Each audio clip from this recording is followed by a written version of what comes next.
আসসালামু আলাইকুম, welcome to my channel recipes by Nafis mom. আজকে তাল দিয়ে তেলের পিঠা নিয়ে চলে এসেছি। অনেকে আমদশা পিঠাও বলে থাকে। তো এই পিঠাটা অনেকেই খুব পছন্দ করে, ইভেন আমারও খুব ভালো লাগে খেতে। চলুন তাহলে দেখে নিই রেসিপিটা। আমি এখানে 1 কাপ আটা নিয়ে নিচ্ছি, আরও 2 টেবিল চামচের মতো অ্যাড করেছি। চালের গুঁড়ো দিয়েছি হাফ কাপ, চিনি দিয়েছি হাফ কাপ। আপনারা এখানে আটার পরিবর্তে চালের গুঁড়ো 1 কাপ এবং আটা হাফ কাপ দিতে পারেন, এভাবে করতে পারেন যারা বেশি মচমচে খেতে চান। আমি আসলে একটু নরম করব পিঠাটা, তাই আমি আটার পরিমাণটা বেশি দিয়েছি, চালের গুঁড়োর পরিমাণটা কম দিয়েছি। আর দেখতে পাচ্ছেন আমি তাল দিয়ে দিয়েছিলাম হাফ কাপের মতো, আর সামান্য পরিমাণ লবণ দিয়েছি। দিয়ে আমি একটু একটু করে পানি দিয়ে এটাকে নেড়ে নেব। একবার বেশি পানি দিবেন না, তাহলে পাতলা হয়ে যাওয়ার চান্স থাকে। আমি অল্প অল্প পরিমাণ মতো যতটুকু লাগে ততটুকু পানি ব্যবহার করব। দেখেই বুঝতে পারছেন আমি কিভাবে ব্যাটারটা রেডি করছি। এটা হুইস্ক দিয়ে সুন্দর করে ব্যাটারটা রেডি করতে হবে। দেখেন আমার ব্যাটারটা কিন্তু অলমোস্ট রেডি। এরকম ঘনত্ব হতে হবে। এ পর্যায়ে আমি 1 চা চামচ খেজুরের গুড় দিয়ে দিচ্ছি।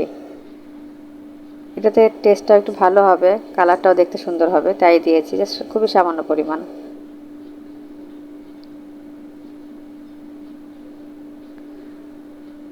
খুব ভালোভাবে গুড়টাকে মিশিয়ে নিচ্ছি। এই তালের পিঠাটা কিন্তু সবাই কম বেশি পছন্দ করে। তালের সিজন অলমোস্ট শেষ হয়ে গিয়েছে।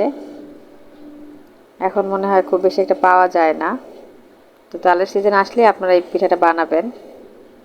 দেখেন আমি ঘনত্বটা বোঝাচ্ছি আপনাদের।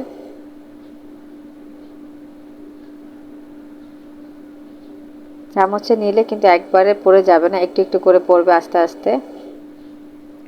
এখন একটা কড়াইতে তেল গরম হয়ে গেলে আমি পিঠা দিয়ে দিচ্ছি। আমি গিয়ে চুলার আঁচটা কিন্তু একদম হাইতে দিবেন না, মিডিয়ামে রাখবেন, তাহলে পিঠাগুলো সুন্দর ফুলে উঠবে, নিজে থেকেই ফুলে উঠবে।